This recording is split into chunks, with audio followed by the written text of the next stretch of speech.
Sameera kitchen recipe మీరందరూ బాగాలని మనస్ఫూర్తి కోరుకున్న ఈరోజు పైనాపిల్ జ్యూస్ చేయబోతున్నాండి. చాలా బాగుంటుంది.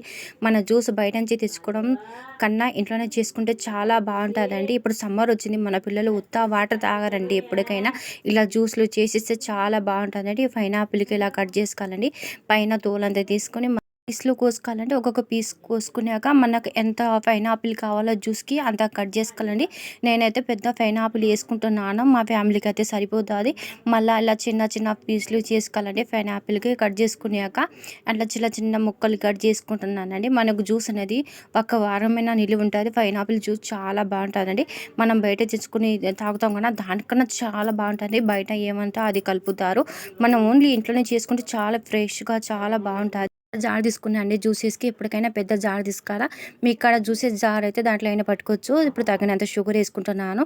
షుగర్ వేస్తే చాలా బాగుంటుందండి జ్యూస్ అనేది. ఇక్కడ ఇప్పుడు తగినంత వాటర్ వేసుకుంటాను. చిన్న గ్లాస్తో వాటర్ వేసుకోవాలి. వాటర్ వేసుకుంటే కొంచెం తొందర అవుతుంది. మన జ్యూస్ జ్యూస్ అనేది మెత్తగా పట్టుకోవాలండి. పైనాపిల్ జ్యూస్ అనేది ఎంత మెత్తగా పట్టుకున్నంత బాగా వస్తుంది జ్యూస్ అనేది. ఒకసారి మన చమ్మాస్ తీసుకొని కలిపి చూసుకోవాలి. ఏమైనా చిన్న చిన్న పీసులు అయితే మళ్ళీ అయినా జ్యూస్ అయినా పట్టుకోవచ్చు. ఇప్పుడు ఒక జగ్ తీసుకోవాలండి. జగ్లో మనం చిన్న జల్లెడ పెట్టుకోవాలి. ఏమైనా చూడండి, ఇక్కడ జల్లెడ పెట్టుకున్నాను. దీంట్లో ఉడగట్టుకోవాలని అంతా మన జ్యూస్ అనేది కిందకి వస్తుంది. ఏమైనా పీసులు అంతా పైకి వస్తుంది అండి, తొక్క అంతా. ఇప్పుడు ఒక చమ్మాస్ తీసుకుని కలుపుకుంటానండి. అంత జ్యూస్ అంతా కింద కారిపోతుంది. ఇలాగనే చేసుకొని అంత జ్యూస్ అంతా జల్లెడకు వేసుకోవాలండి. ఇలా పీసులు అయితే మనకు పైలు వస్తాయండి. ఈ పీసులతో మనకేం పర్లేదు. మన పిల్లలు గొంతులు వస్తే తాగరు, అందుకోసం తీసి పారేసినానండి. ఇలా కలుపుకున్నాక చాలా బాగుంటుంది జ్యూస్ అనేది. మీరు కూడా తప్పక ట్రై చేయండి. చాలా టేస్ట్, చాలా హెల్త్ కూడా మన పిల్లలకి.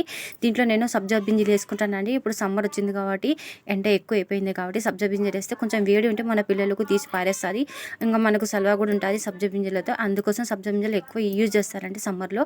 ఇది చాలా చిన్న పిల్లలకి పెద్దలకు చాలా నచ్చుతుందండి. నేనైతే దినాం చేస్తాను మా పిల్లల కోసం. చాలా ఎంజాయ్ చేస్తారు. ఉత్త వాటర్ తాగారంటే మన పిల్లలు ఎప్పటికైనా తాగరండి. ఇలా చేసి నేను ఫ్రిడ్జ్లో పెట్టానంటే మన పిల్లలు వేసుకునే తాగుతారు.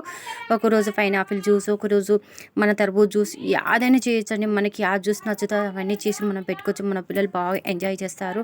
మీరు కూడా తప్పక ట్రై చేసినాక నా కామెంట్లో చెప్పండి. వీడియో నచ్చినైతే లైక్ చేయండి, షేర్ చేయండి, సబ్స్క్రైబ్ చేయండి.